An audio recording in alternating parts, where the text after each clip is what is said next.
everyone. Sorry, just before your lecture starts, we've just got an announcement from the Students' Union.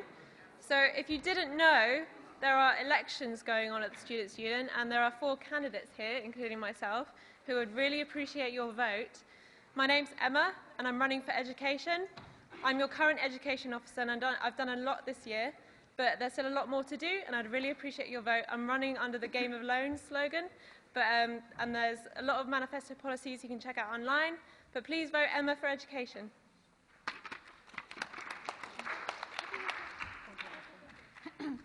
Hello everybody, I'm Soroka Floyd and I'm the current Campaigns and Citizenship Officer at the Union, and I'm running this year to be the General Secretary. Having worked in the Union for a year, I feel like I've got a vision as to how the Union itself can improve and how we can hold the university to account. Some of the things I'd like to work on are sustainability, so making sure that there's food wastage policies in the new the union building, and continue to lobby the university to divest from fossil fuels. Also making what we have in the union more accessible, so there's always loads going on but people don't know about it, so in having a calendar function on the website and an app, and also continuing the fight with the education officer against the teaching excellence framework, which is putting up fees. And then another thing is also making sure that with the Manchester devolution deals, working with the other unions, the student unions in the city, to make sure that the student voice is heard. There's plenty of other things I'd like to work on if I was to get elected. I've given some of you guys out some flyers, but also you can check it out online when you go to vote and read thoroughly, properly the manifesto. We'd really appreciate your vote. You just pop onto My Union, the My Union tab on My Manchester, and think Floyd, Soroka Floyd, #1 for GenSec. Thanks very much.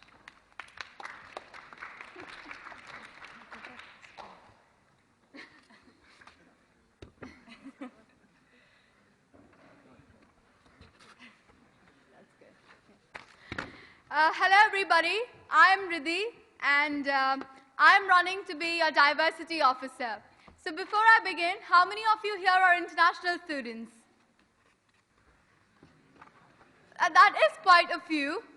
So you do know that after Brexit, the job climate for international students have reduced. So one of my policies is to expand their post-study visa options.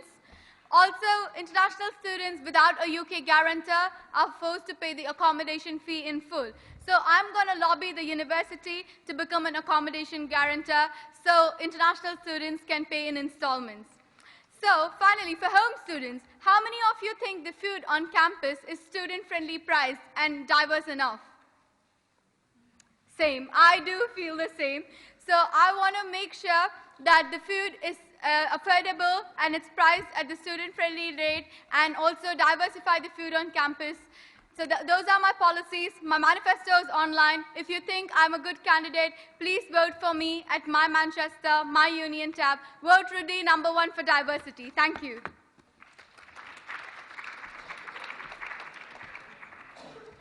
This one? No, put on. Hi guys, my name's Enos, and I'm running to be community officer. But instead of telling you all and boring you all with my manifesto policies, I want to ask you a few questions. Is that okay? Yay, thank you, I got a response. How many of you are involved in the Students' Union? Like, really involved? How many of you actually care about these elections? And that's the issue, is that no one cares. And so basically, even after these lecture shout-outs, are you even going to go vote? No. So maybe some of you will. And basically, I want to change that, and I want to change your attitudes. How many of you guys feel listened to by the Students' Union? No one. And that makes sense. No wonder you guys don't care. And like I said, I'm not going to bore you with my policies, but one thing I am going to change is I'm going to listen to you. And to do that, I'm going to be holding 2-hour drop-in sessions every 2 weeks, because I want to hear what you think, and I want to get you involved in the Students' Union, because it's really important. We're not a Students' Union unless we're representing you, and we're not a Students' Union unless you're involved with us. So that's one of the reasons why I want you to vote for me as community officer, so I can do that and I can get you involved. Now, after saying this to you, and I might regret this, but how many of you actually are going to go vote now? I might regret. Yes, at least one person. One person's going to vote. That's one person. That's one more person than might have voted before, and that's important. All your votes count. you do need, make sure you go and vote and make sure your voices are heard, because if they're not heard, we can't represent you. It's as simple as that. So make sure you vote for me as Enos as your #1 community officer so that you can be heard. Thanks.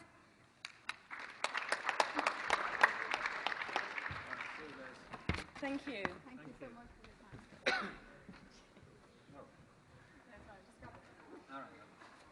Thank you for your time. Cheers. Take care. See you later. Bye.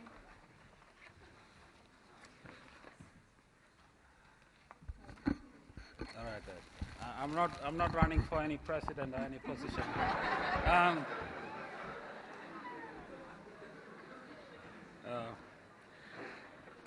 All right, guys. I'm here only to teach you guys. Now, last week,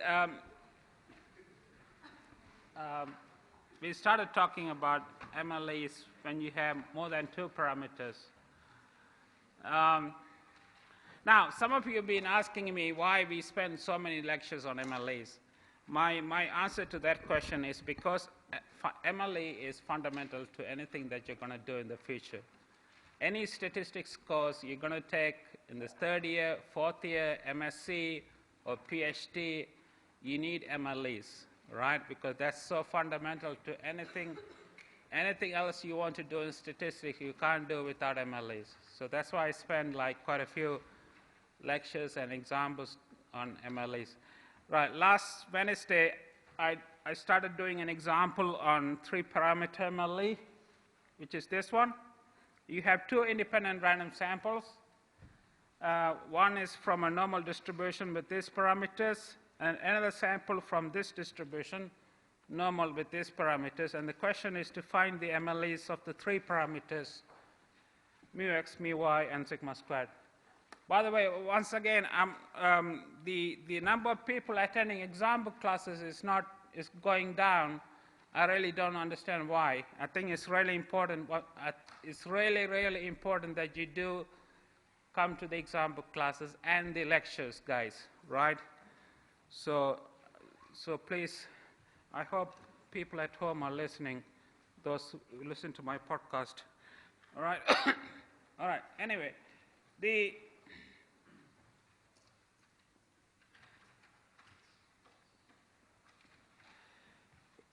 so in this case, you have 3 parameters. So the likelihood function is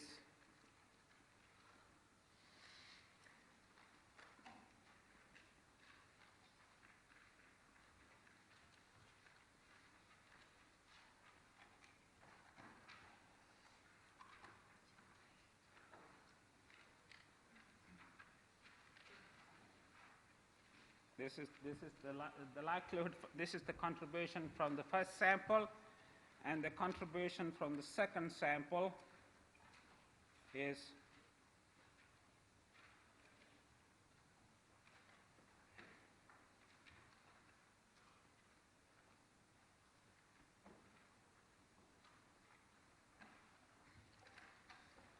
this is the contribution from the second sample.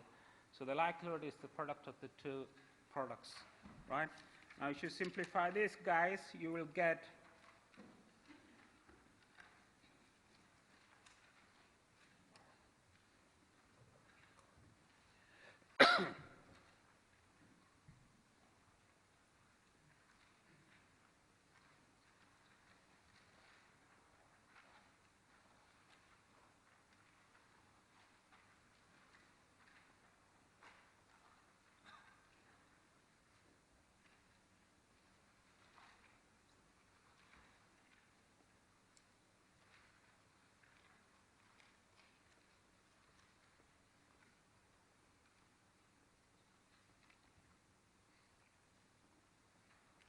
all right, this is the simplified form of the likelihood function.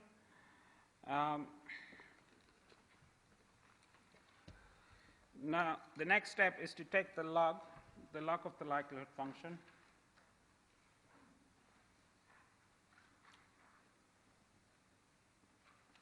So that will give you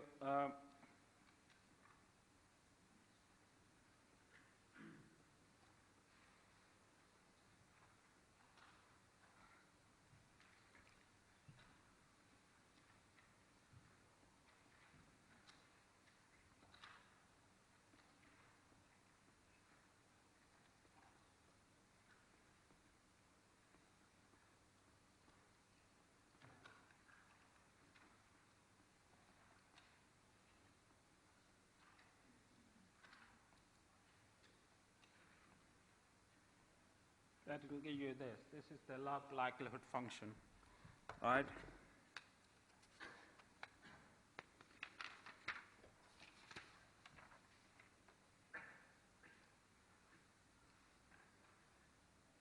Right. The next step, because we have 3 parameters, we're going to have 3 partial derivatives, right?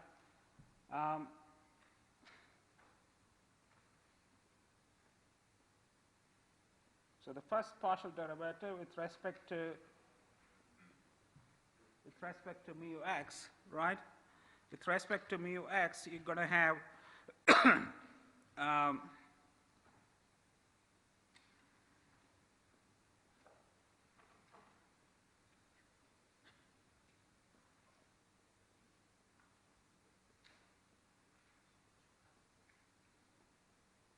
all right, this is what you will get if you do the partial derivative, right?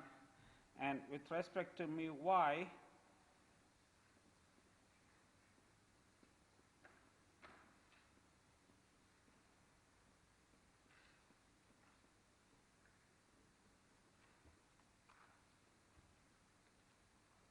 this is what you will get. And the third partial derivative is with respect to sigma, right? With respect to sigma, you will get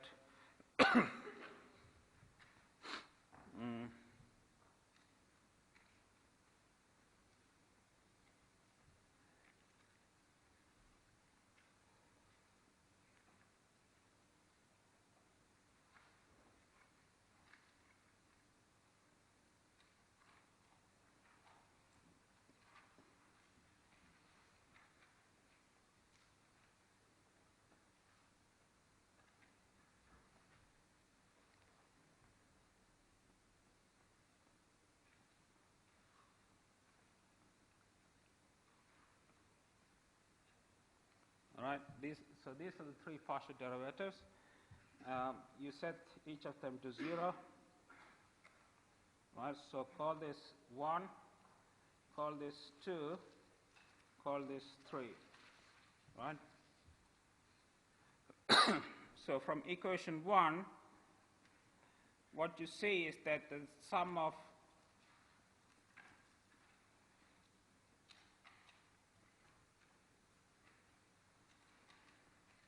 is equal to 0, right? Therefore, the estimator for mu x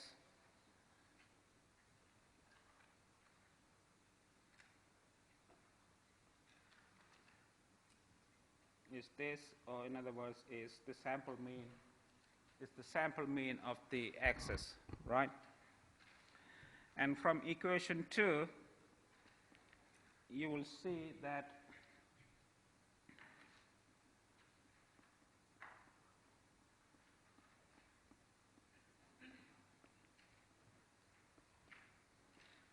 this is equal to 0, and therefore the MLE for mu y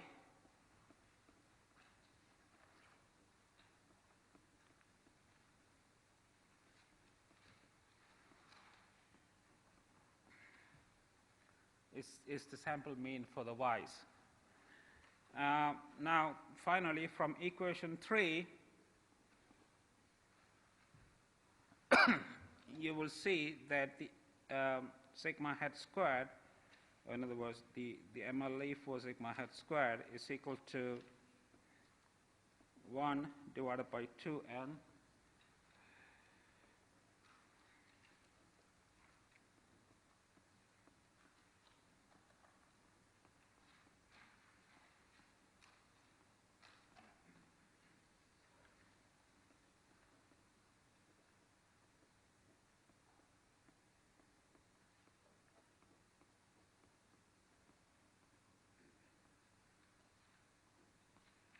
all right. This is what you will get by solving equation 3.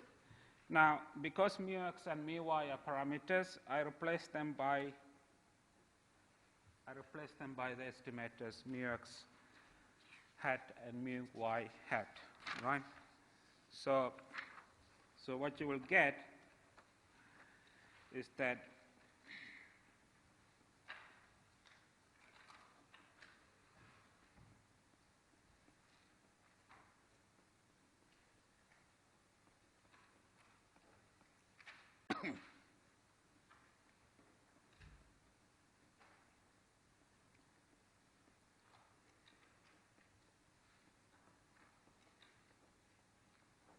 right? This is the MLE for sigma squared, all right? So we have the MLE for mu x, we have the MLE for mu y, and we have the MLE for sigma squared. And so this is now, in principle, to make sure that these are MLEs, you need to do the second order derivatives, which in this case will involve a 3 by 3 matrix and finding the determinant of a 3 by 3 matrix. So because of the computations involved, I really don't want you to do that, right? So this is just one example where you have 3 parameters unknown, where you have 3 parameters unknown. And now, the final example I'm going to do after this, I'm really done with MLE, right? So this is going to be the final example I'm going to do. This is the very final example. So after this, you don't need to worry about MLEs. Okay, guys? So suppose x1, x2 are independent normal variables with alpha plus beta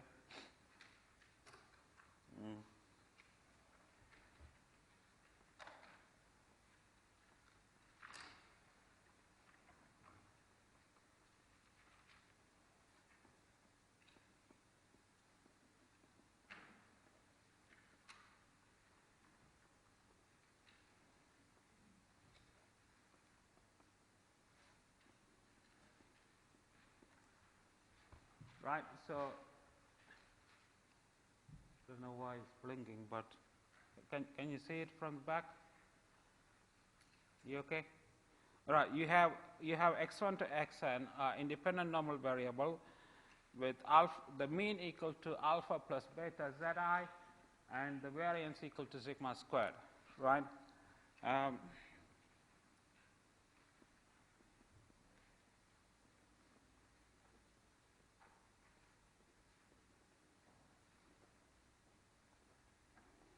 Zi are fixed constants. So the only thing that are unknown are alpha, beta, and sigma. So there are 3 parameters that are unknown. Now, by the way, this problem is known as the linear. Have you guys done this already, or what? Have you guys done? This is known as the linear regression problem. Some of you might have done this in other courses, yeah, where you have the slope parameter, the intercept parameter, and the variance parameter. Alpha is the intercept, beta is the slope, sigma is the variance, sigma squared, right? So the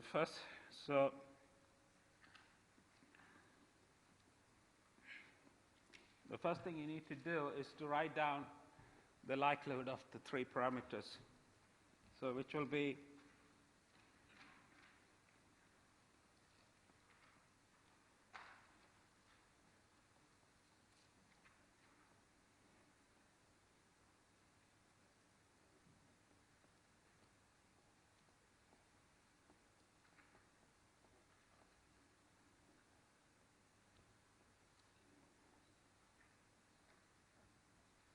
all right?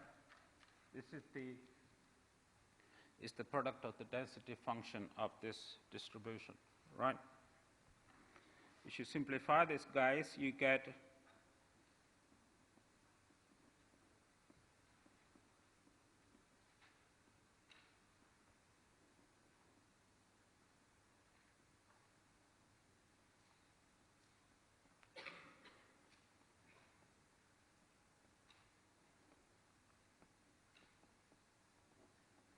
yeah, this is what you will get if you simplify this. The next step is to take the log of the likelihood. So that will become minus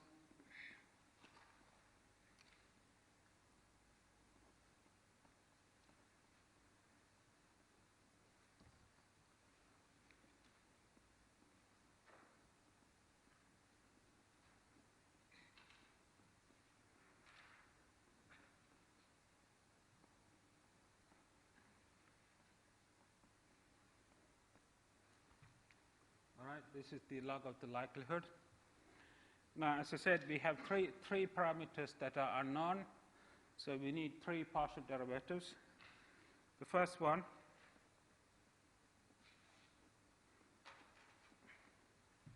with respect to alpha is going to be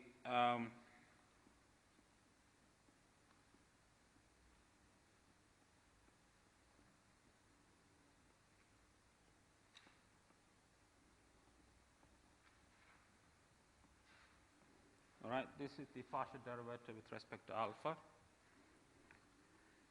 And the partial derivative with respect to beta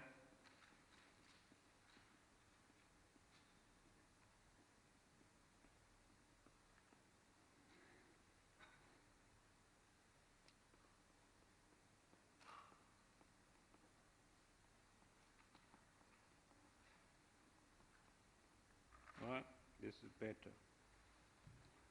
This is the partial derivative with respect to beta.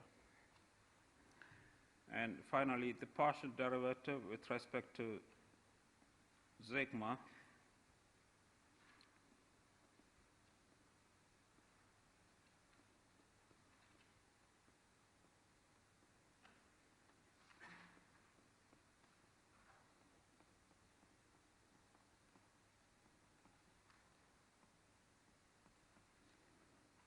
all right.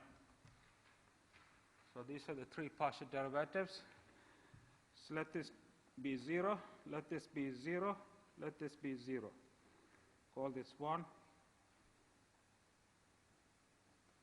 2, 3.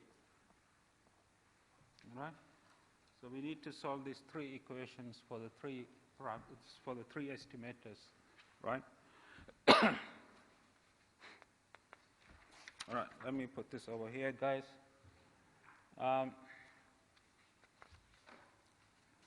Now, it's not straightforward here to solve this equation. So let me explain why.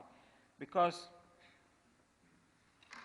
if you look at equation 1, what you have is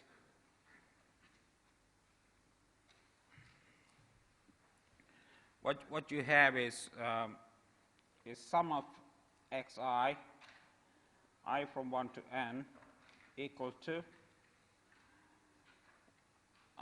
n alpha plus beta times the sum of zi. Yeah? This is what you have if you simplify equation 1, which if you divide both sides by n, you get x bar equal to alpha plus beta z bar, right? What I've done here is to divide the left and the right hand sides by n, right? Now similarly, from equation 2 you get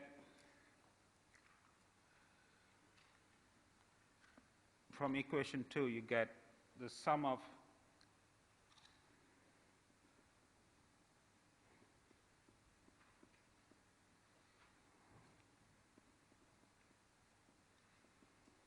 xi zi is equal to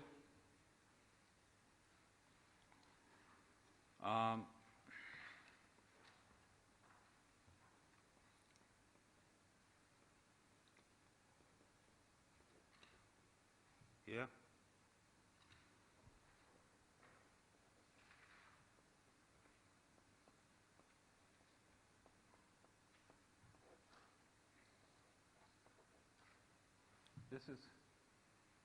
this is I mean if you simplify this equation, this is what you will get.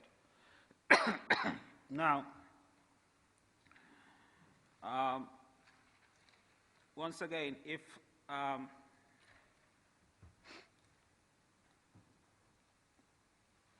let me leave it like this. All right. Now call this equation 4. Call this equation 5. Okay. Now both equation 4 and equation 5, there are only two, each of these has only two parameters. This one has alpha and beta, and this one has alpha and beta. So we can solve equation 4 and 5 for alpha hat and beta hat, right? And that's what I'm going to do now. So I'm going to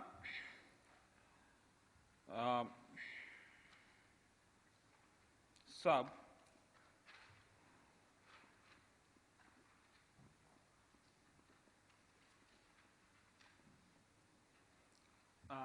if you substitute alpha equation 4 into equation 5, you get the following.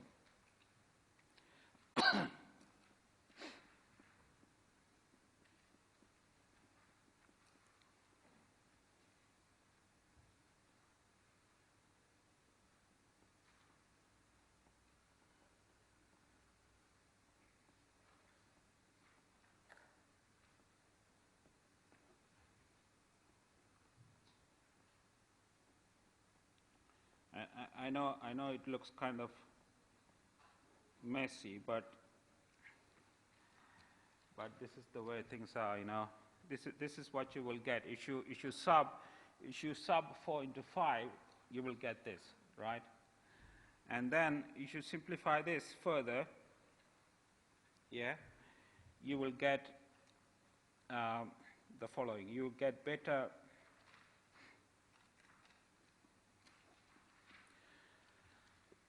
beta hat equal to the following.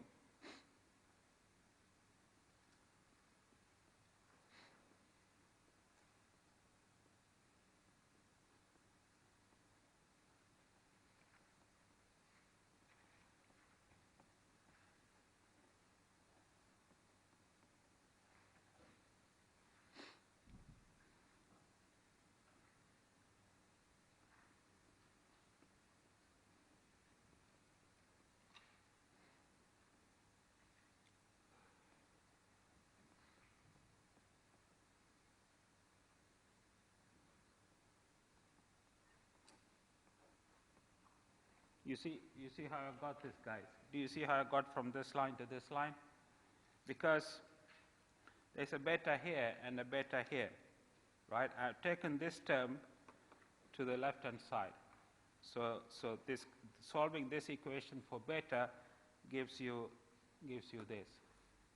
It's not rocket science, guys. It's not really. Can you see this from this to this, guys, or no? Anyway, just think about it if you can't see it now. All right, now from equation 4, we can see that alpha hat is equal to x bar minus beta hat z bar. Right? So this is the estimator for alpha hat. And finally, from equation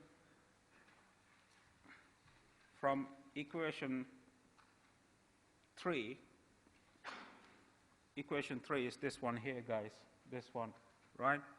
From equation 3, you can see that the estimator for sigma squared is equal to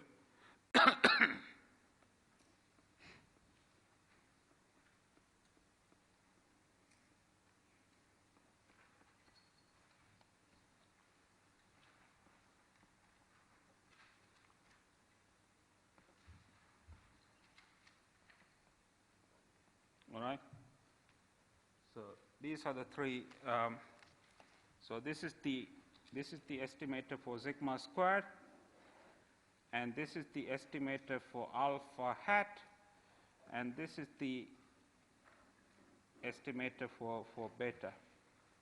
So the three things, this one, and this one, are the MLEs, the maximum likelihood estimators for alpha, beta, and sigma squared. I know it's not really, it's a kind of a little bit messy than the previous example. Okay, but can you see what I've done? Or no? You guys okay? Yeah. Just think, if you can't follow it, just think, go over after the lecture, okay? Or come and see me, guys. All right, so I think I've done enough examples now on MLEs. So now I'm going to switch on to something new, or maybe something not new, I don't know, for some of you. All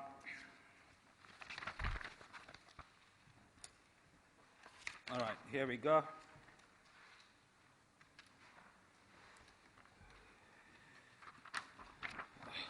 The first thing I'm going to talk about, I think you've probably seen this before.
This result, I'm sure all of you know, at least most of you know, is known as the central limit theorem, where x bar is the sample mean, and this guy here is known as the standard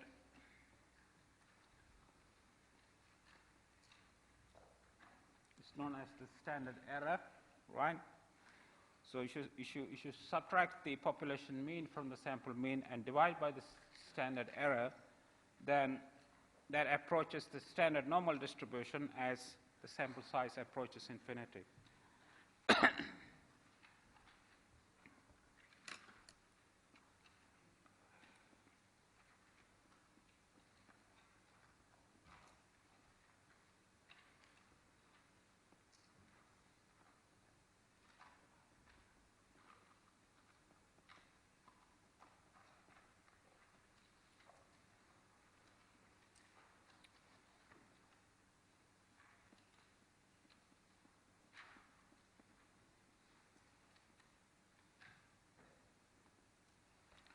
The central limit theorem holds for most distributions in practice, but it doesn't hold for all distributions.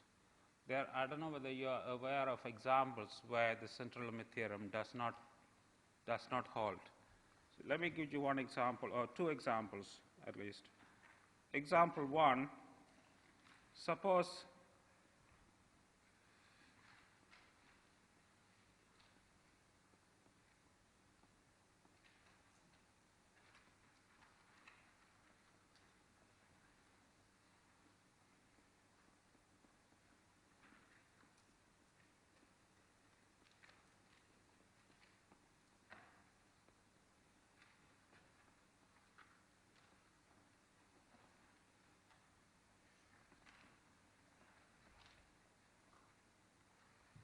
all right, suppose you have a random sample with PDF equal to 1 divided by 5 times 1 plus x squared.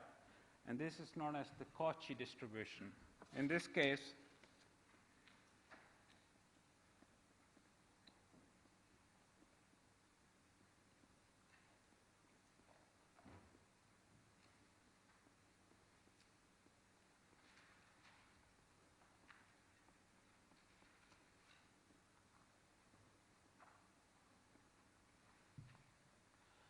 case, the central limit theorem does not hold. That, in other words, this one does not approach the standard normal distribution as n approaches infinity. I would like you to show this. Maybe I'll put this in red.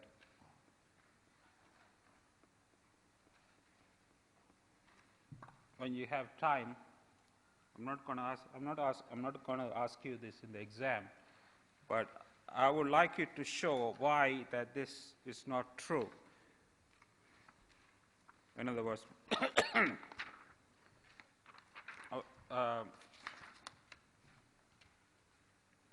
I would like you to show that why this does not approach the standard normal as n approaches infinity, right? A second example.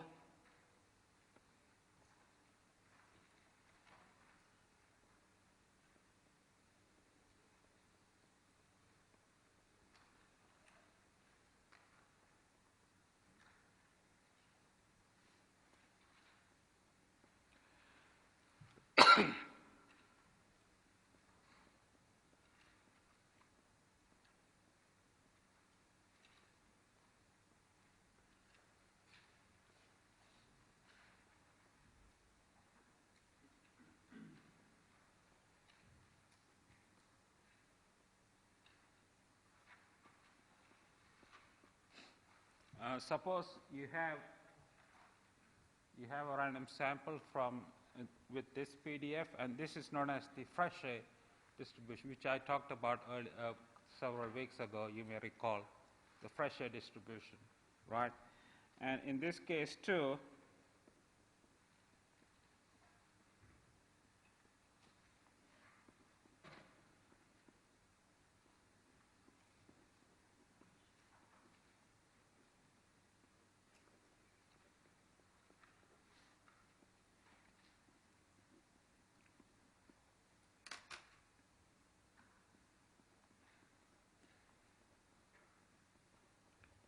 once again, the central limit theorem does not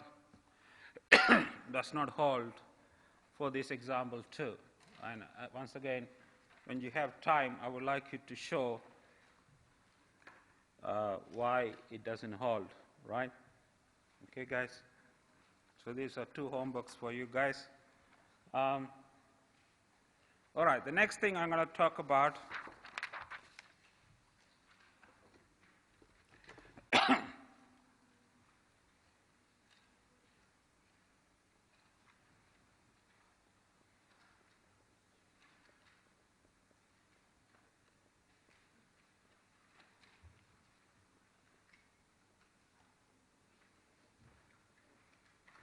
the next topic I'm going to talk about are sampling distributions. A sampling distribution is basically a distribution which arises out of a function of a data. When you have a function of a data, right, that has a certain distribution, that distribution is known as a sampling distribution. And here I'm going to talk about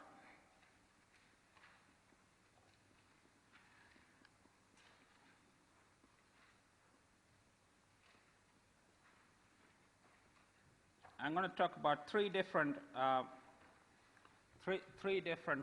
sampling distributions. The first one is the chi-square distribution. The second one is the student's t distribution. The third one is the f distribution, right? Starting with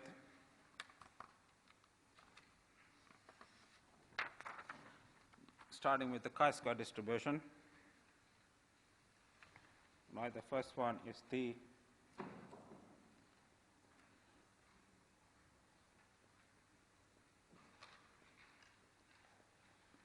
there are many other sampling distributions, but for the purpose of this course, I will talk about only these 3. All right. We write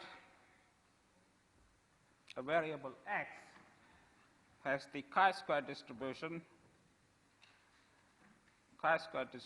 with parameter. Let me use the letter a because sometimes my new looks like a 2, so I want to use the letter a, right? If the PDF of X is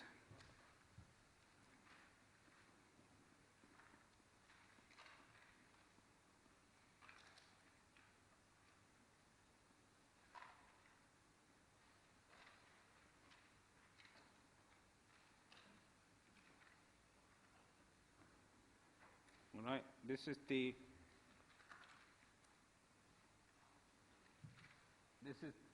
is the density or the probability density function of the chi-square distribution, and the parameter A is referred to as the degree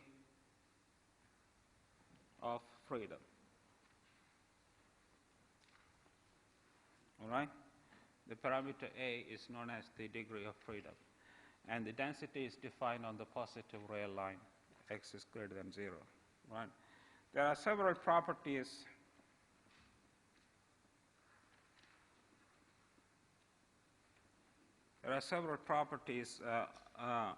some of these properties I would like you to be able to prove them. Some of the properties I don't expect you to prove them. All right, so I will let you know which properties you need to be able to prove and which ones you don't. Right? The first property is the following, that if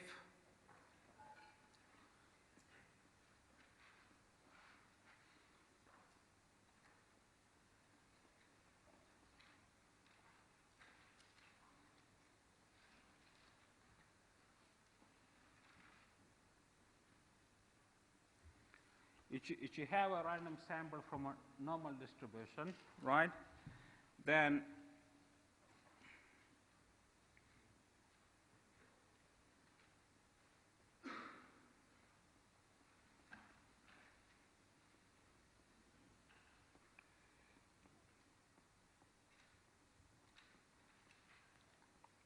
all right, then that this expression here has the chi-square distribution with n minus 1 degree of freedom.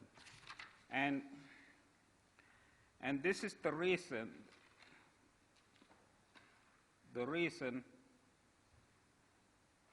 for the chi-square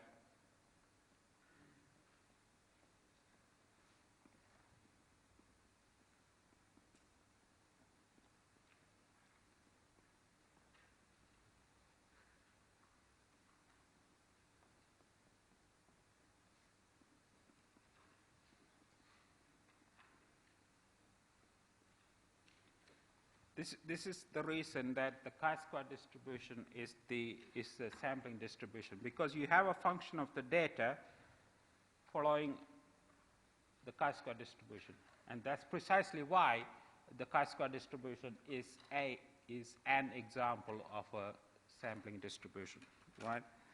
That's the first example, first property.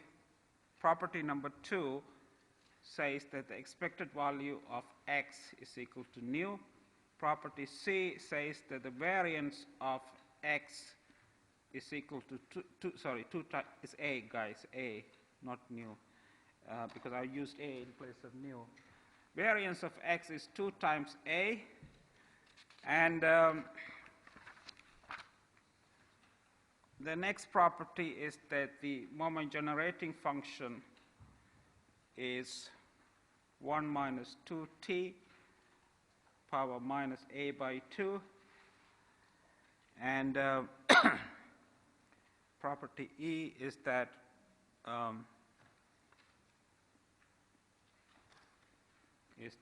then z squared is a chi-squared variable with 1 degree of freedom, and property, this is property E. Just a minute, guys. I know we are running late, but just bear with me for a sec, guys. Property F is that if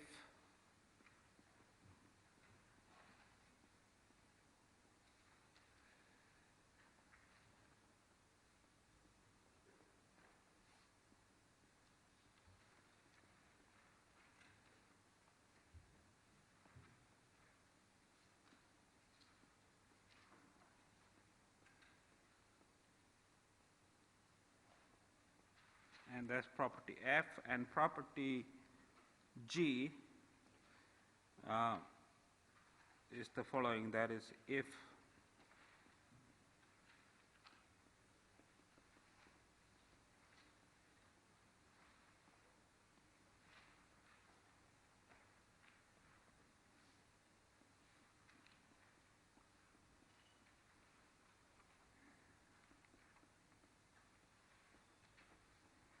all right, of these properties, you should be able to prove all the properties except the first one, right? So when I marked in red, so you should be able to prove, guys, all properties from A to G except A, sorry. So except the first property, you should be able to prove the remaining properties, okay? Is that clear, guys? Anyway, when you guys come tomorrow, I will show you how to prove one or two of these, so you have an idea about how to prove the others. All right, guys? So I'll see you in 10 minutes' time. Can you see these guys or not?